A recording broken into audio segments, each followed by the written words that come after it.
Ça a l'air de plus couper, donc ok. Bonjour à toutes et à tous. Aujourd'hui, on se retrouve pour une nouvelle vidéo. Aujourd'hui, ensemble, on va parler, comme c'est marqué dans le titre, de la peur de la page blanche. Parce que je sais que c'est un problème et une peur que beaucoup d'écrivains ont, et je me suis dit que ça valait le coup de la traiter puisque je ne l'ai pas encore fait sur cette chaîne. Si vous ne me connaissez pas encore, je suis Mariette, j'ai un blog sur l'écriture depuis 6 ans maintenant, qui s'appelle Mécanisme d'histoire. Et ben on va commencer tout de suite la vidéo. Il y a deux moments où la peur de la page blanche peut s'exprimer. Il y a au tout début d'un projet, quand vous vous retrouvez pour la première fois face à une feuille blanche, et il y a ensuite, par la suite, quand vous êtes en train de travailler sur un projet, quand vous démarrez un nouveau chapitre, quand vous démarrez une nouvelle scène, où vous restez bloqué face à ça et vous ne savez pas comment vous y prendre. Donc on va essayer de traiter ces deux problèmes-là, ces deux peurs-là, puisque en fait elles se traitent un petit peu différemment. Donc première partie, donc la peur de la page blanche sur le début d'un projet. En gros, ce qui va parfois vous étreindre au moment du début d'un projet, ça va être la peur de ne pas être capable, la peur de ne pas réussir à écrire à nouveau, la peur de ne pas réussir à finir votre roman à nouveau. Euh, Tout ça, ça va se mélanger et ça va faire que vous allez vous retrouver devant la page blanche et que vous allez bloquer. Peut-être que vous allez avoir aussi la peur de ne plus savoir quoi raconter. Vous allez peut-être aussi ne pas être sûr d'avoir des choses intéressantes à raconter. Enfin, il y a pas mal de choses comme ça qui vont venir s'additionner et qui vont faire que quand vous allez vous retrouver soit pour la première fois, soit pour une nouvelle fois devant une page blanche pour commencer un nouveau projet, eh bien, vous allez bloquer. Donc, si vous vous retrouvez face à ce type de peur, ou si même vous avez peur que cela vous arrive, on est même dans l'anticipation de la peur, plusieurs solutions. Première solution, tenir un carnet d'idées. Cette solution-là, alors ça peut être un carnet, ça peut être un tableau Excel, ça peut être un tableau n'importe lequel. C'est un endroit en fait où vous allez rassembler toutes vos idées d'intrigue, potentiellement toutes vos idées de personnages, potentiellement toutes vos idées de conflits. Enfin, c'est un endroit comme ça où vous allez pouvoir rassembler toutes vos idées. Et à quoi ça va servir? Tout simplement à vous rassurer sur le fait que vous avez toujours des idées d'histoire, que vous avez toujours des idées d'intrigue, et ça va vous permettre de ne pas bloquer sur le fait que vous pourriez être en panne. Donc, premier step, tenir ce carnet, tenir ce tableau, tout simplement pour enregistrer vos idées au fur et à mesure qu'elles viennent, pour que le jour où vous ayez envie de commencer un nouveau projet, eh bien, vous puissiez le faire. Deuxième step, deuxième possibilité, ça va être de développer vos idées autrement. Pourquoi je dis ça comme ça? Tout simplement parce qu'il va y avoir celles et ceux qui vont avoir besoin de planifier, celles et ceux qui vont préférer travailler à partir juste d'un synopsis, d'autres personnes qui vont vouloir aller plus loin grâce à un plan détaillé, d'autres personnes encore qui vont vouloir utiliser des méthodes. On est tous et toutes différents dans le processus d'écriture et de création. Donc clairement en fait, le but c'est de trouver celui qui vous convient et c'est potentiellement de trouver celui qui convient à votre projet actuel et enfin c'est celui qui convient à votre nouvelle façon de travailler. Si en ayant utilisé une technique, vous vous retrouvez désormais face à la page blanche et que vous êtes bloqué, ça veut dire que la technique que vous utilisiez ne fonctionne plus pour vous, ne fonctionne pas pour vous. C'est pas très grave, il suffit de changer.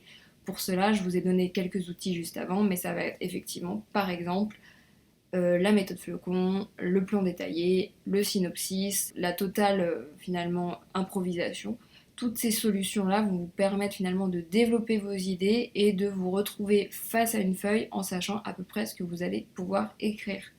Troisième solution, écrire plusieurs projets en même temps. Moi, c'est une solution que j'ai utilisée, c'est-à-dire qu'en fait, j'ai toujours 2, 3, 4 projets que je travaille en même temps. Il y a toujours un projet que je suis en train de planifier, un projet que je suis en train d'écrire et un projet que je suis en train de réécrire. Là, en ce moment, c'est un peu différent puisque j'ai deux projets que je suis en train de réécrire de front. Mais voilà, c'est pour vous donner une idée. En général, moi, j'aime bien comme ça avoir plusieurs projets en même temps, tout simplement parce que ça permet d'éviter de vous retrouver avec la finalité d'un projet, un peu de temps d'attente, et paf, on redémarre de zéro complètement un nouveau projet. Parce que ça peut être hyper stressant, surtout si vous n'avez rien d'autre en cours en ce moment. Vous allez tout mettre finalement, toutes vos espérances, toutes vos idées et tout ça, dans un seul projet. Et parfois, ça va vous écraser en termes de stress et en termes d'inquiétude. Et c'est ce qui fait que vous allez bloquer. Alors que si vous avez comme ça plusieurs projets qui finalement vous prennent de l'énergie et qui vous prennent de la créativité, ça va vous permettre de diluer un peu ce stress et vous permettre finalement d'attaquer de nouveaux projets de façon plus sereine, puisque de toute façon, vous avez déjà d'autres projets qui sont en cours, vous avez d'autres projets que vous avez été capable d'avancer. Donc finalement, ce nouveau projet n'est qu'un nouveau step, mais c'est pas quelque chose de complètement sacré sur lequel vous commenceriez à travailler. Et quatrième solution, totalement liée avec le petit point précédent, si vous ressentez que vous êtes vraiment bloqué sur un projet en tout particulier, et ben pourquoi pas essayer de travailler sur un autre projet. Peut-être que ce projet-là que vous envisagiez d'écrire, il est tout simplement pas prêt dans votre tête, il est tout simplement pas prêt pour vous. Si vous passez par un autre projet, peut-être que ça ira beaucoup mieux. Donc, en gros, essayez de voir si c'est vous qui bloquez ou si c'est le projet qui bloque. Si vous êtes comme ça bloqué face à tous les projets que vous avez envie d'écrire, c'est que c'est vous le problème. S'il y a juste un projet sur lequel vous êtes complètement bloqué, c'est peut-être tout simplement que c'est ce projet-là qui n'est pas encore prêt, qui n'est pas encore mûr. Donc pas de panique, vous en faites un autre, vous avancez sur un autre et puis vous reviendrez sur celui-là plus tard, quand vous serez prêt, quand vous aurez toutes vos idées, quand vous sentirez que maintenant vous n'êtes plus bloqué.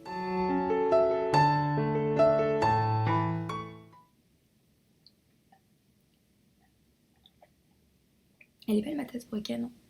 J'aime bien. Il y a même un petit message derrière. Oh. Deuxième partie de cette vidéo, comment dépasser la peur de la page blanche quand elle se permet de pointer son nez pendant l'écriture d'un projet. Alors, pour cette deuxième phase, là encore pas mal de petits outils que je peux vous donner. Déjà, pour comprendre, en gros, dans ce cas-là, quand la peur de la page blanche arrive pendant un projet, ça peut être soit parce que ça fait longtemps que vous n'avez pas écrit dessus, et donc quand vous reprenez le projet, d'un seul coup, vous figez, vous savez plus ce que vous voulez raconter.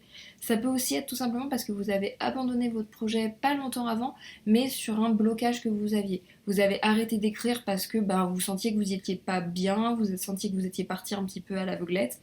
Et quand vous reprenez le projet, vous êtes complètement bloqué parce que finalement, les choses précédentes ne sont pas bien claires dans votre tête. Ou encore, ça peut tout simplement être parce que vous ne savez plus par quel bout attraper votre intrigue, comment pour enchaîner. Si vous vous retrouvez coincé donc face à la page blanche alors que vous êtes en train d'écrire votre texte, première solution que moi j'affectionne tout particulièrement, ça va être le plan détaillé. Moi, avec le plan détaillé, ça m'évite d'être bloqué puisqu'en fait, je sais tout au fur et à mesure de mon histoire ce que je vais écrire. Plus encore, ce que j'aime faire, c'est faire un plan détaillé que je vais détailler de plus en plus à mesure que je vais avancer dans l'intrigue. Je l'ai expliqué dans ma vidéo sur le plan d'un roman, que je vous remets pouf par ici, mais en gros, ce que j'aime bien faire, c'est planifier les 2-3 premiers chapitres et à mesure que j'avance dans l'écriture de mon roman, continuer à planifier comme ça de façon de plus en plus précise la suite. Comme ça, j'anticipe toujours la suite et ça me permet d'éviter de me retrouver à un moment face à ma page blanche sans savoir ce qui vient après. Ça, c'est vraiment, moi, la technique qui fonctionne le mieux pour moi. Maintenant, je sais que j'ai tendance à être hyper pointilleuse sur la préparation et je sais que pour certaines personnes, c'est un petit peu bloquant. Donc si c'est votre cas, regardez plutôt du côté du synopsis. Le synopsis, lui, va vous permettre d'envisager un peu toutes les pistes que peut prendre votre texte. Au lieu d'aller écrire vos pages et de développer ce que vous allez écrire, en fait le synopsis va tout simplement permettre de développer les différents points d'intrigue que vous avez en tête, potentiellement d'évoquer 2, 3, 4 pistes qui sont un peu dans votre tête mais que vous ne savez pas exactement comment faire déboucher. Et une fois que le synopsis sera plus au clair, une fois que vous aurez trouvé quelle piste vous pouvez opter pour faire votre histoire, et vous aurez à nouveau un petit peu plus de matière pour écrire votre roman. Donc voilà, je ne peux que vous encourager, si le plan détaillé ne fonctionne pas pour vous, à aller plutôt voir du côté du synopsis. L'avantage du synopsis, tout bêtement, ça vous permet d'éviter d'avoir à tout écrire avant de vous rendre compte que votre piste n'était pas la bonne. Si vous écrivez comme ça 4, 5, 6 chapitres avant de vous rendre compte que vous êtes parti dans un mur, et ça va être beaucoup plus difficile à gérer que si vous avez écrit 4, 5, 6 lignes qui vont vous amener à vous dire « Ah non, cette piste-là, c'est pas la bonne pour mon texte ». Et enfin, troisième astuce, et pour le coup l'astuce elle est hyper simple, mais je vous invite fortement à l'utiliser parce que moi, ça me sauve un max de temps et un max de stress. C'est ne pas vous arrêter à la fin d'une scène ou d'un chapitre quand vous êtes en train d'écrire. En gros, quand vous êtes en train d'écrire, il y a toujours une sorte de flux. Enfin, je sais pas si vous l'avez déjà ressenti, mais c'est ce côté un petit peu, vous vous sentez un peu embarqué par votre histoire, vous écrivez un peu au fil de l'eau, vous vous sentez bien, vous êtes un peu dans le flux créatif, et ça vient tout seul. Et du coup, à ce moment-là, ce qui est bien, c'est que vous utilisez un peu ce flux créatif pour commencer à embrayer sur la suite de la scène suivante ou sur la suite du chapitre suivant, même si vous savez que vous n'avez plus le temps, que vous allez bientôt vous arrêter. Pourquoi faire ça? Tout bêtement parce que ça va vous permettre, quand vous allez reprendre l'écriture, 1, 2, 3 jours après, voire 2 mois après, de retrouver finalement les premières lignes de la scène ou du chapitre que vous aviez envisagé d'écrire et potentiellement vous allez vous embrayer beaucoup plus facilement que si vous vous êtes arrêté à la fin de la scène ou à la fin du chapitre et que vous devez redémarrer du début. En fait, le fait d'avoir comme ça ces 3, 4 lignes, c'est pas forcément beaucoup de choses qu'il faut écrire, mais c'est juste quelques éléments qui vont vous permettre de vous lancer et vous permettre, quand vous allez vous retrouver face à vos textes à nouveau, de ne pas être face à une page blanche en fait. Tout simplement, pour éviter la peur de la page blanche, c'est de supprimer la page blanche.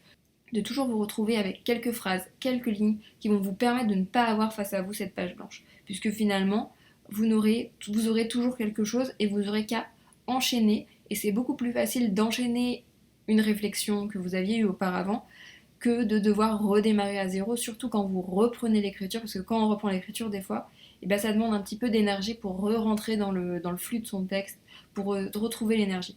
Alors ça, c'est d'autant plus vrai si vous n'écrivez pas tous les jours.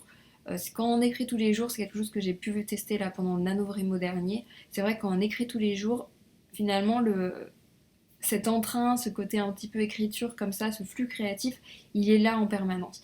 Par contre, c'est vrai que si vous avez tendance à écrire une fois par semaine ou une fois de temps en temps, et ben en fait, à chaque fois que vous devez reprendre vos textes, ça redemande de l'énergie.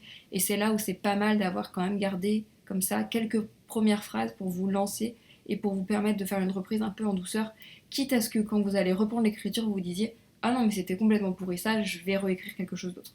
C'est pas grave. Au pire, de toute façon, ça vous aura motivé, ça vous aura lancé un petit peu de façon à écrire et à reprendre, puisque c'est bien de ça qu'on parle aujourd'hui, c'est de réussir à reprendre son texte quand on est face à une page blanche. Et ben on arrive à la fin de cette vidéo. N'hésitez pas à me dire en commentaire quelles sont vos propres astuces pour éviter le stress de la page blanche. Qu'est-ce que vous faites, vous, pour dépasser ça et pour créer quand même, quand vous devez commencer un nouveau texte, quand vous devez reprendre un texte que vous n'avez pas touché, ou voilà, comment vous faites, vous? Quels sont vos outils, quelles sont vos solutions, quelles sont vos techniques? Dites-moi tout ça en commentaire, et puis on se retrouve dès la semaine prochaine pour une nouvelle vidéo. Allez, bye!